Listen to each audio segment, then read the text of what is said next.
Good morning everyone. Welcome to online class of Crescent Public School. बेटा, आज हम 11वीं कक्षा का नेक्स्ट चैप्टर स्टार्ट करने जा रहे हैं। जैसा कि पिछली कक्षा में मैंने आपको बताया ही था कि हमारे फर्स्ट सेकंड चैप्टर हम कर चुके हैं, थर्ड फोर्थ कट है और फिफ्थ चैप्टर शेखर जोशी जी द्वारा लिखा हुआ है गलता लोहा। शेखर जोशी जी जो कि एक बहुत ही प्रसिद्ध कहानीकार रहे हैं, नई कहानी आंदोलन के प्रमुख नेता रहे हैं। इनका जन्म 1932 में अल्मोड़ा उत्तरांचल में हुआ और ये अपने समय के एक प्रसिद्ध ऐसे व्यक्तित्व रहे हैं जिन्होंने प्रगतिशील पक्ष का प्रतिनिधित्व किया है। समाज का मेहनतकश और सुविधाहीन तबका उनकी कहानियों में जगह पाता है। उन्होंने अमीर लोगों की नहीं बल्कि मेहनतकश लोगों की कहानियाँ ज़्यादा अपनी कहानियों पर ज़्यादा प्रकाश डाला है।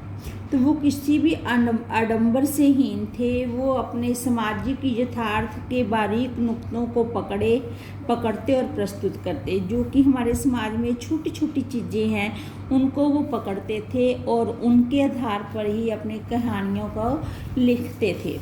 तो गलता लोहा उनकी एक प्रसिद्ध कहानी है जो कि एक नए समाज की कल्पना को प्रस्तुत करती है, जिसमें शेखर जोशी की कहानी का प्रतिनिधित्व नमूना है। समाज में जातिगत विभाजन पर कोनों से टिप्पणी करने वाली यह कहानी इस बात का उदाहरण है कि शेखर जोशी के लेखन में अर्थ की गहराई का दिखावा और बड़बोलापन जितना है, ना तो वो अर्थ की गहराई को दिखाते हैं ना बड़बोलापन दिखाते हैं, बल्कि अपनी वास्तविक गंभीरता उतनी ही अधिक है। उनकी कहानियों में वास्तविक गंभीरता उतनी ही अधिक है। वे वास्तविक परिस्थितियों से परिचित करवाते हुए कहते हैं कि मोहन, जो कि एक निर्धन ब्राह्मण युवक मोहन किन परिस्थितियों के चलते हुए मनोदशा तक पहुंचता है। एक ब्राह्मण परिवार में जन्म लेता है और अब उसके पिताजी बूढ़े हो चुके हैं, जो कि ब्राह्मण और पुरोहिताई सही ढंग से नहीं कर पाते, व्रत वगैरह नहीं कर पाते। और वो मोहन से आशा रखते हैं कि मोहन ऐसा करेगा। लेकिन जातिगत विभाजन आपको पता ही है कि पहले के समय में लोग दिखावा करते थे, अर्थात जो पिता का व्यवसाय होता था वही पुत्र को अपनाना पड़ता था। तो वो मोहन से आशा करते हैं कि मोहन उसका काम संभाले, लेकिन मोहन का ध्यान तो लोहार की तरफ है। वो जब भी लोहार के पास से गुजरता है तो उसको वो लोहा बहुत अच्छा लगता है। उसको अपनी मर्जी से शेप देना, अपनी मर्जी से उसके नया रूप देना। तो जिस प्रकार लोहे को गाल कर गर्म करके नई शेप दी जा सकती है, वैसे ही वो समाज को नई दिशा दे रहा है कि अपनी मर्जी से कार्य करके हम किसी में भी सक्षम और संपूर्ण हो सकते हैं। जरूरी नहीं कि हम अपने माता पिता का व्यवसाय ही चुनें। तो इस प्रकार से ये कहानी शुरू होती है गलता लोहा। मोहन के पैर अनायास ही शिल्पकार टोले की ओर मुड़ गए। शिल्पकार मिस जो हाथों का लोहे का कुछ बनाकर बेचते हैं, अनायास अचानक उसके मन में किसी कोने में शायद धनराम लोहार के ऑफर की यह अनुगूंज शेष थी। धनराम लोहार ने उसको ऑफ़र दिया था कि तुम मेरे साथ काम करो, तो उसके वो मन में बार बार गूंज रहा है। जब भी वो वहाँ से गुजरता है तो उसके मन में अब वो आवाज़ आती है, वो ऑफर सुनता है और वो उसका अचानक ही उसके पैर और निगाहें उस ओर मुड़ जाती हैं, जिसे वह पिछले 3-4 दिनों से दुकान की ओर से जाते हुए दूर से सुनता रहा था। निहाई पर रखे लाल गर्म लोहे पर पड़ती हथौड़े की धप धप आवाज़, ठंडे लोहे पर लगती चोट से उठता ठनकता स्वर और निशाना साधने से पहले खाली निहाई पर पड़ती हथौड़ी की खनक, जिन्हें वह दूर से ही पहचान सकता था कि किस प्रकार ये लोहे पर थाप पड़ रही है, गर्म लोहे पर है, ठंडे लोहे पर है, या फिर उसे कैसे किस प्रकार से हथौड़े से पीटा जाता है। इन सब की आवाज़ों को वो दूर से ही पहचान लेता था। लंबे बेंट वाले हंसुए को लेकर वह घर से इस उद्देश्य से निकला था कि अपने खेतों के किनारे उगाई कांटेदार झाड़ियों को काट छाट कर साफ कर आएगा। इस प्रकार से वो घर से निकला है और घर से निकलने का उसका ये उद्देश्य था कि जो उसके खेतों के चारों तरफ कांटेदार झाड़ियां हैं वो आज उनको काट छाट कर साफ करेगा। बूढ़े वशीधर जी के बूते का यह सब काम नहीं रहा। अब वशीधर जी जो उसके पिता हैं पंडित वंशीधर जी वो बूढ़े हो चुके हैं और ये उनके बस का काम नहीं रहा। यही क्या जन्म भर जिस पुरोहिताई के बूते पर उन्होंने घर संसार चलाया था वह भी अब के वहाँ वैसे कहाँ कर पाते थे कि जिस पुरोहिताई के बलबूते पर उन्होंने अपना पूरा जीवन चलाया वो पुरोहिताई भी अब वो नहीं कर पा रहे थे। और यजमान लोग उनकी निष्ठा और संयम के कारण ही उन पर श्रद्धा रखते थे। जो यजमान में सज्जन लोग थे वो उनकी पुरोहिताई के कारण ही उन पर संयम और श्रद्धा रखते थे। लेकिन बुढ़ापे का जर्जर शरीर अब उतना कठिन श्रम और व्रत उपवास नहीं झेल पाता कि उनका शरीर अब जर्जर कमज़ोर हो चुका है, बूढ़ा हो चुका है, जिसके कारण ना तो वो ज़्यादा श्रम मेहनत कर पाते हैं ना ही वो व्रत और उपवास रख पाते हैं।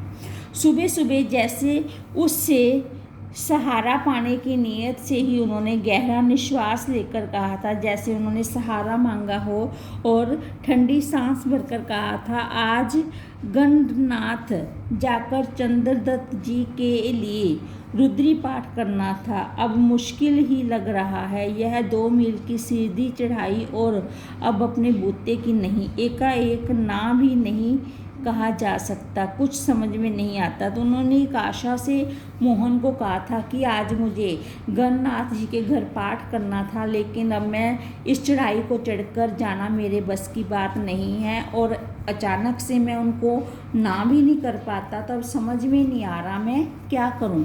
मोहन उनके आशय को न समझता तो ऐसी बात नहीं, लेकिन पिताजी कि ऐसे अनुष्ठान कर पाने का न तो उसे अभ्यास ही था ना वैसी गति कि वो उनकी बात को ना समझ पाई, ये तो सही अब ऐसा नहीं था, लेकिन पिताजी की बात को पूरा कर पाई ये भी उसके बस में नहीं था, क्योंकि ना तो उसे ऐसी अभ्यास था ना उसे ऐसी प्रैक्टिस थी और ना ही उसमें वैसी गति थी।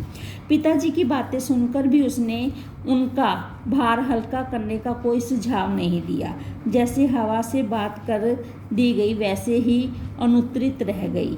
इस प्रकार से उसने सुना अनसुना कर दिया और उसके पिता ऐसे लग रहा था जैसे हवा से बात कर रहे हैं और हवा से बात करते समय जैसे उनकी बात का कोई उत्तर नहीं आया, वो अनुत्तरित ही रह गई, बिना उत्तर के ही रह गई। पिता का भार हल्का करने के लिए वह खेतों की ओर चला था, लेकिन हंसुए की धार पर हाथ फेरते हुए उसे लगा वह पूरी तरह कुरुंद हो चुकी है। हंसुआ मीन्स खुरपा जो हाथ से चलाते हैं, वो उसको घास काटने छाटने जा रहा था, लेकिन उसकी धार पर हाथ लगते उसको लगा कि ये पूरी तरह से ख़त्म हो चुकी है, खुरदरी हो चुकी है, तो क्यों ना मैं इसको लगवाऊँ। धनराम अपने बाएं हाथ में झोंकनी फूंकता हुआ दाएं हाथ से भट्ठी में गर्म होते लोहे को उल्ट पुलट रहा था और मोहन भट्ठी से दूर हटकर एक खाली कनस्तर के ऊपर बैठा उसकी कारीगरी को पारखी निगाहों से देख रहा था। अब वो लोहार के पास गया वो लगवाने के लिए, तो धनराम जो उस समय का वहाँ का एक लोहार था उसके पास गया। वो अपनी भट्ठी पर गर्म लोहा करता, उसको उल्ट पलट कर देखता, उस पर हथौड़ा मारता और मोहन उसको दूर से कनस्तर पर बैठा देख रहा था और अपनी पारखी निगाहों से बड़े इंटरेस्ट से उसको देख रहा था। मास्टर त्रिलोक सिंह जो अब गुजर गए होंगे, मोहन ने उनसे पूछा कि मास्टर त्रिलोक सिंह जी तो अब गुजर गए होंगे। वे दोनों अब अपने बचपन की दुनिया से लौट आए थे। धनराम जी की आंखों में एक चमक सी आ गई। वह बोला, मास साहब की क्या आदमी थे लल्ला, कि मास्टर साहब क्या आदमी थे लल्ला, अभी पिछले साल ही गुजरे। सच कहूँ आखिरी दम तक उनकी छड़ी का डर लगा ही रहता था।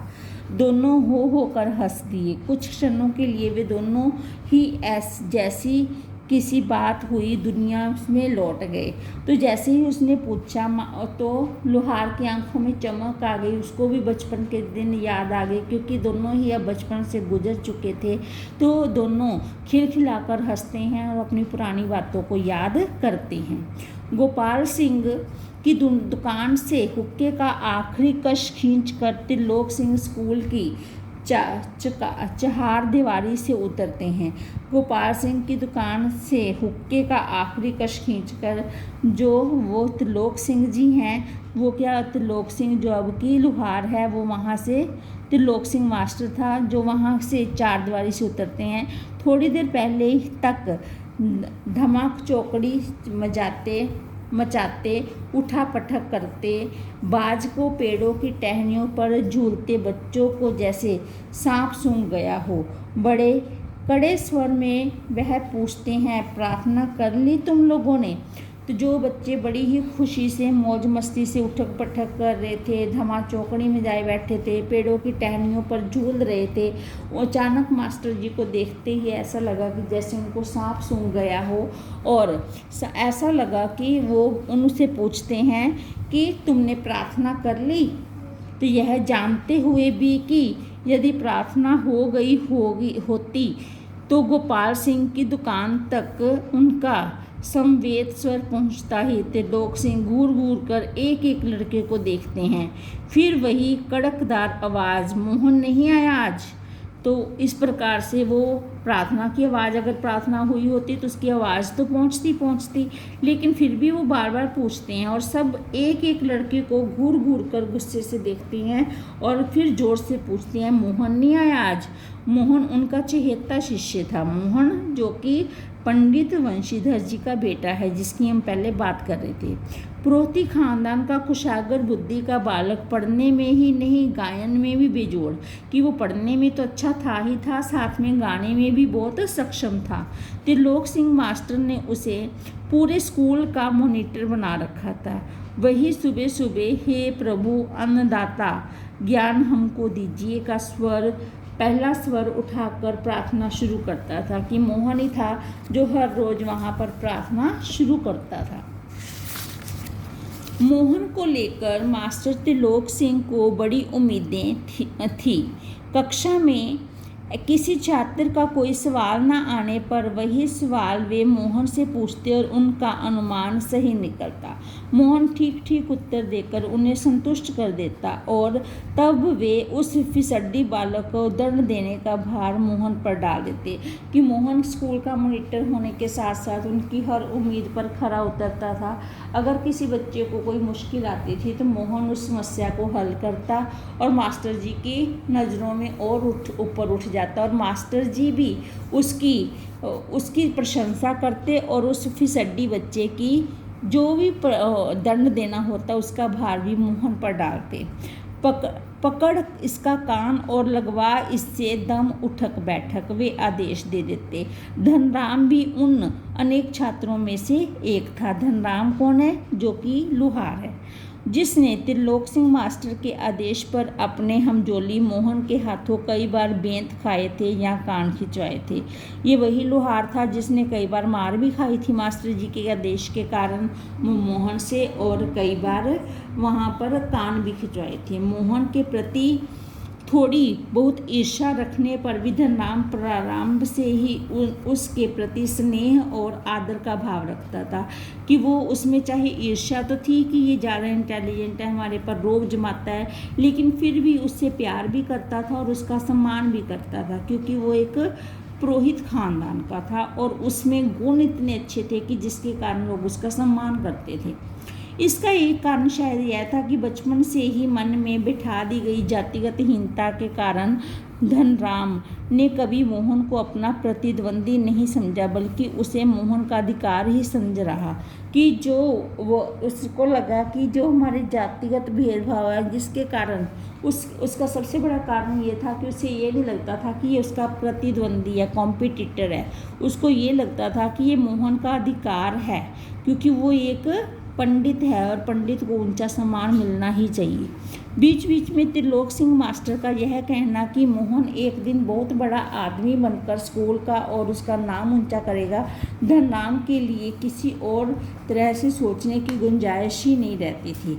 कि दूसरा मास्टर जी का ये सोचना था कि वो बड़ा बनकर बहुत नाम कमाएगा, जिसके कारण स्कूल का नाम बनेगा, स्कूल का नाम ऊंचा होगा, और इसलिए भी धनराम उसकी किसी सोचने की गुंजाइश नहीं थी। कि वो खुश था कि वो एक अच्छा इंसान है और वो उसका मित्र है, इसलिए वो इसमें खुश था। और धनराम वह बहु गांव के दूसरे खेतीहर और मजदूर परिवारों के लड़कों की तरह किसी प्रकार तीसरे दर्जे तक की स्कूल का मुंह देख पाया था।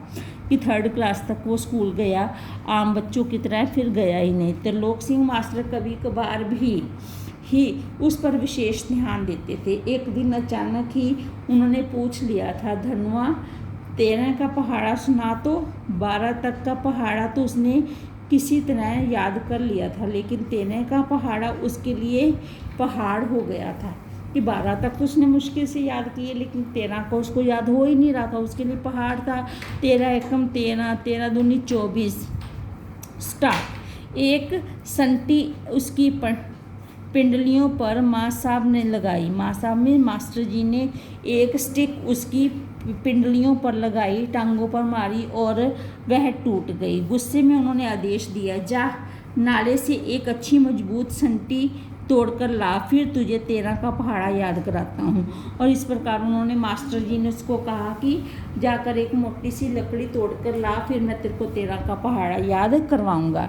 इस प्रकार से वो अपने बचपन की बातों में खोए हुए हैं, क्योंकि चाहे वो मोहन प्रोहताई करता है, बहुत होशियार है, हर काम में सक्षम है, लेकिन उसका ध्यान लोहार की तरफ जाता है। लोहार उसको मान सम्मान देता है, क्योंकि वो सोचता है कि ये इसका हक है, क्योंकि एक तो उसका पैदाइशी खानदान ऐसा है, दूसरा वो होशियार है, और तीसरा वो सबका नाम रोशन करेगा। तो इस प्रकार से वो अपने बचपन की यादें ताज़ा कर रहे हैं वहाँ बैठे हुए। धन्यवाद। बाकी हम अगली कक्षा में करेंगे।